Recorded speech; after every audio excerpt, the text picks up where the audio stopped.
नमस्कार विद्यार्थी मित्रों, कक्षा 7 विषय हिंदी। आज हम व्याकरण में वचन के बारे में पढ़ेंगे। वचन, तो मित्रों वचन किसे कहते हैं, वचन क्या है, तो उसके बारे में हम पहले समझेंगे। वचन का अर्थ होता है संख्या, अर्थात जिस संज्ञा शब्द से किसी वस्तु या प्राणी के एक या फिर अनेक होने का बोध होता है उसे हम वचन कहते हैं। जैसे लड़का दौड़ता है, लड़के दौड़ते हैं। दरवाज़ा खुलता है, दरवाजे खुलते हैं। लड़की गाती है, लड़कियाँ गाती है। नदी बहती है, नदियाँ बहती है।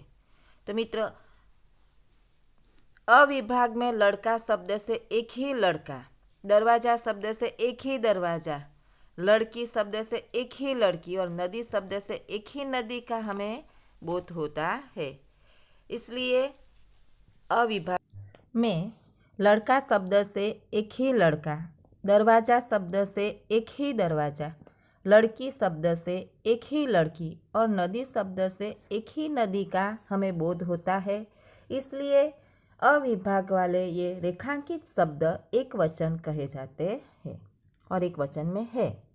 ब विभाग के रेखांकित शब्द लड़के, दरवाजे, लड़कियाँ तथा नदियाँ एक से अधिक लड़कों, दरवाजों, लड़कियों और नदियों का सूचित करता है। इसलिए ब विभाग के रेखांकित शब्द बहुवचन में है। मित्र, वचन के दो भेद होते हैं, एक वचन और बहुवचन। तो एक वचन के बारे में हम जानेंगे। शब्द के जिस रूप से एक ही प्राणी या पदार्थ का बोध हो उसे एक वचन कहते हैं। जैसे कि लड़का, दरवाज़ा, लड़की, नदी। बहुवचन में तो शब्द के जिस रूप से अधिक प्राणियों या पदार्थों का बोध हो उसे बहुवचन कहते हैं। जैसे लड़के, दरवाजे, लड़कियाँ, नदियाँ आदि। शब्दों का बहुवचन बनाने के सामान्य नियम। किसी भी शब्द का अंतिम अक्षर जो है उस अक्षर पर हमें फोकस करना है। तो आकारांत, इकारांत, उकारांत ऐसे शब्द। तो आकारांत किसे कहा जाता है? तो लड़का, अंत में आ उच्चार होता है, लड़का आ का उच्चारण। लड़की ई का उच्चारण होता है तो वो इकारांत हुआ।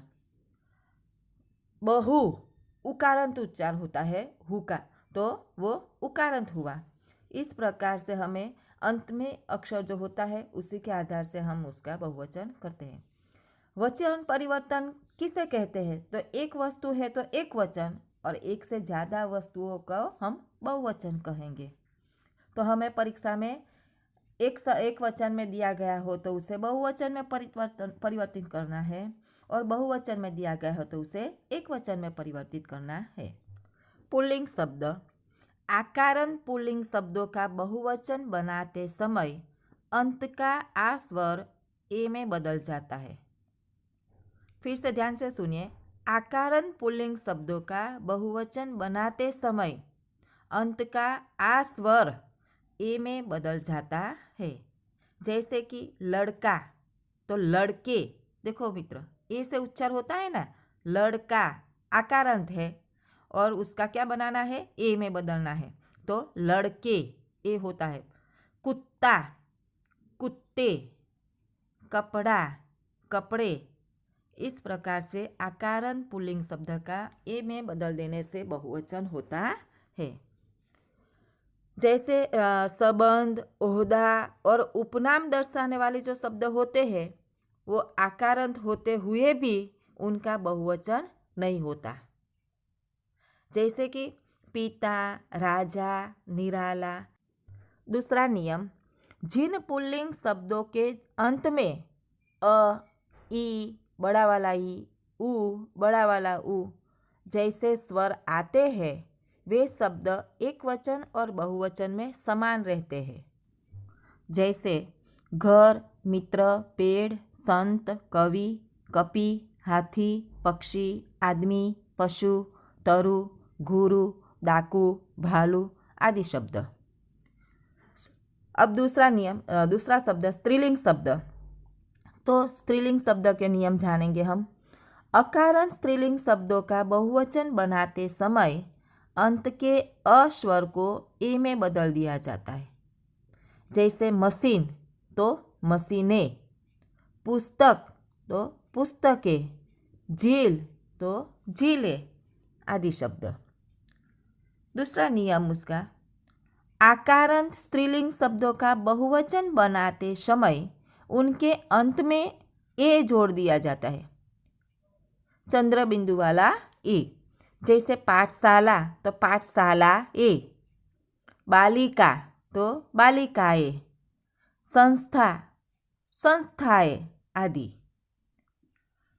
तीसरा नियम, इकारण स्त्रीलिंग शब्दों का बहुवचन बनाते समय उनमें या जोड़ दिया जाता है, चंद्र बिंदु वाला या। जैसे जाति तो जातियाँ, पंक्ति पंक्तियाँ, प्रति प्रतियाँ आदि। अगला नियम, इकारांत स्त्रीलिंग शब्दों का बहुवचन बनाते समय अंत की दीर्घ ई को ह्रस्व ई में बदलकर आगे या जोड़ा जाता है। जैसे लड़की, दीर्घ ई है तो उसको ह्रस्व ई में बदलकर तो लड़कियाँ या जोड़ा जाता है, चंद्र बिंदु वाला। गाड़ी गाड़ियाँ, डाली डालियाँ, मिठाई मिठाइयाँ आदि शब्द। आगे का नियम, उकारण स्त्रीलिंग शब्दों का बहुवचन बनाते समय शब्द के अंत में ए जोड़ दिया जाता है, चंद्र बिंदु वाला ए। जैसे ऋतु तो ऋतुए, वस्तु वस्तुए आदि शब्द। बड़ा वाला उकारण स्त्रीलिंग शब्दों का बहुवचन बनाते समय अंत के दीर्घ उ को ह्रस्व उ में बदलकर आगे चंद्र बिंदु वाला ए जोड़ दिया जाता है। जैसे बहू बहुए, झाड़ू झाड़ुए आदि शब्द। मित्रों, वचन के बारे में जानने योग्य कुछ और भी नियम है। जैसे कि आदर या सम्मान व्यक्त करना हो तो एक व्यक्ति के लिए भी बहुवचन का प्रयोग होता है। जैसे गांधी जी का जन्म गुजरात में हुआ था, वे हमारे देश के महान नेता थे। गांधी जी एक वचन है, एक ही गांधी जी की बात है, लेकिन वो हमारे देश के राष्ट्रपिता है तो उनको सम्मान दिया जाता है, तो इसलिए वे और महान नेता थे ये बहुवचन में कहा गया है, उनका प्रयोग बहुवचन में किया गया है। कुछ शब्दों का प्रयोग हमेशा बहुवचन में ही होता है, जैसे कि प्राण, हस्ताक्षर, दर्शन, होश, आंसू आदि शब्दों बहुवचन में ही होता है। कुछ शब्दों का प्रयोग एक वचन में ही होता है, जैसे पानी, आकाश, वर्षा, सत्य, जनता, धरती, भाग्य, मृत्यु आदि शब्द। ये शब्द एक वचन में ही आते हैं। और धातु, सोना, चांदी, लोहा, पीतल ऐसी धातुएं होती है ना, तो वो धातुओं को सूचित करने वाली संज्ञाओं का प्रयोग भी हमेशा एक वचन में ही होता है। जैसे कि सोना महंगा हो गया है, चांदी सस्ती हो गई है। तो मित्रों, हमने एक वचन बहुवचन के नियमों के बारे में जाना। अस्तु।